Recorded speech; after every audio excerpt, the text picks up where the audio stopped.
Over the years, my husband and I have been involved in many different types of conflicts with many different types of people in diverse cultures, different countries, different languages. We've studied the scriptures, prayed earnestly and diligently for God's wisdom.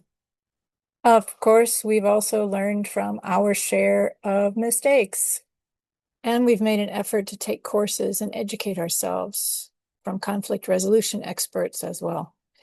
So for whatever it's worth, I wanted to pass on these three things, actually four, that I've noticed that I think would help whenever people come together to try to resolve conflicts in church or in families, in any relationships, really.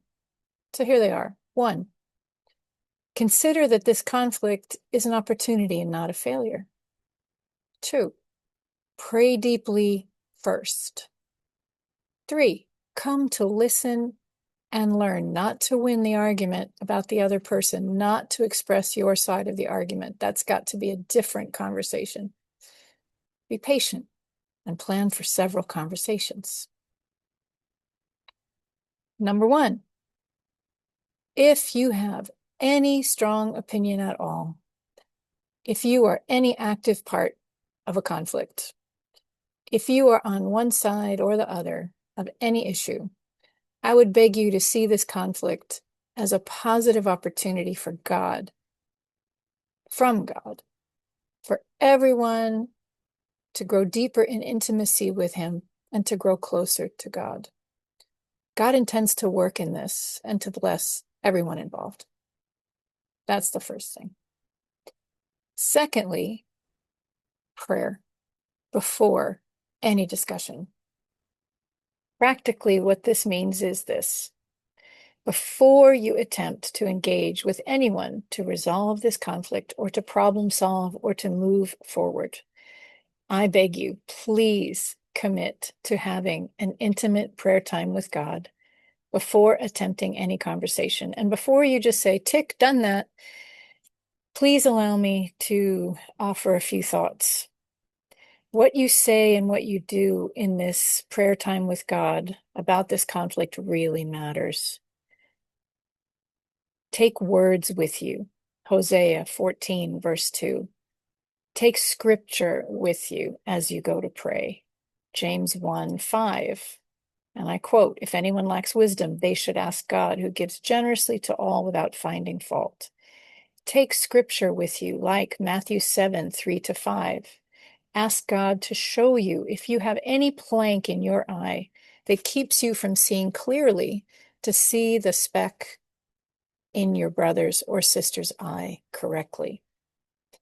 Take words with you, Matthew 7:12. Ask God to show you if you have said anything or done anything or failed to say anything or failed to do anything that has hurt your brothers or sisters. Talk to God about this. Ask Him for the courage to inquire if you have done anything that hurt them, if there's anything you could have done differently or better or more. If your conscience is clear and you do not believe you have caused any hurt, ask God to give you the courage to ask the other person anyway.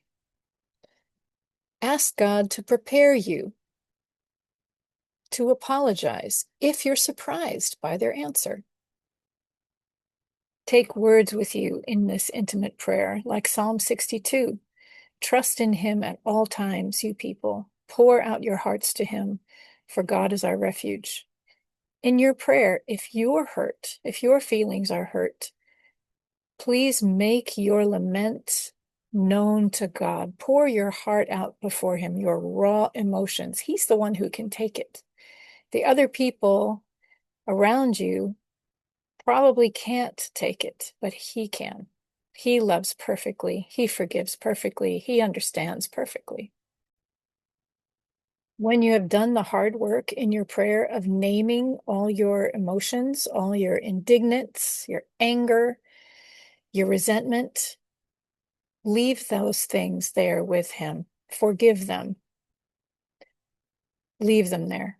Tell God you're going to leave them with him. Trust him to take revenge if revenge is appropriate in his sight. Trust him to judge. Trust him that when you speak your truth, the next time you are together with the other person, that will be enough. And you don't need the force of emotion because you have dealt with it with God. You have trusted it to God.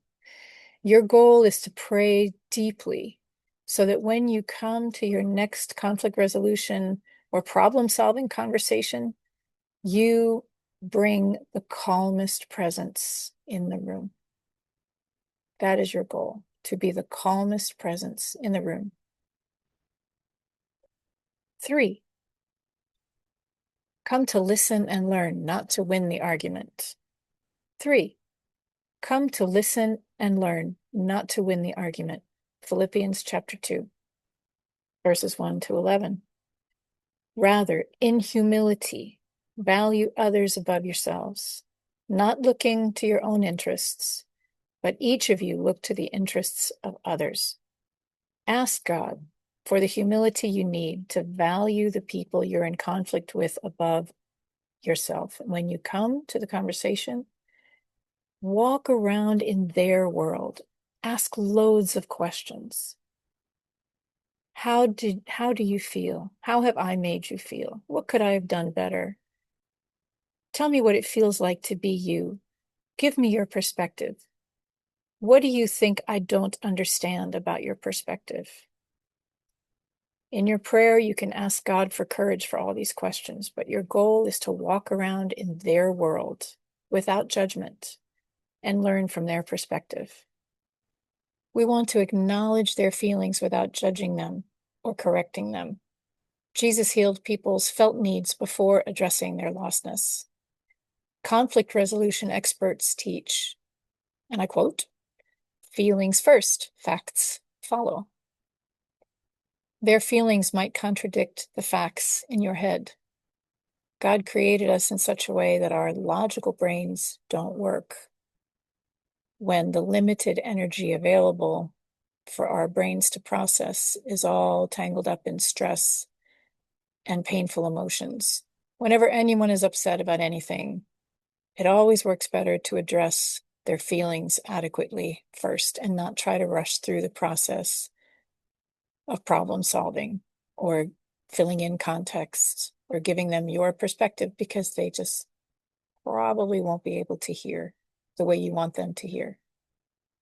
4, be patient and plan for several conversations, and maybe conversations of different types with different people. There's spiritual, personal work that must be done in between any unpleasant conversations before you try to have another one. Time by itself will do nothing to make things better between two opposing factions. Relationships are a lot of work. That is what we're all here for. May God bless us all as he uses our conflicts as one wonderful tool for Christ formation, discipleship. It's his desire to bless us. Thanks for listening.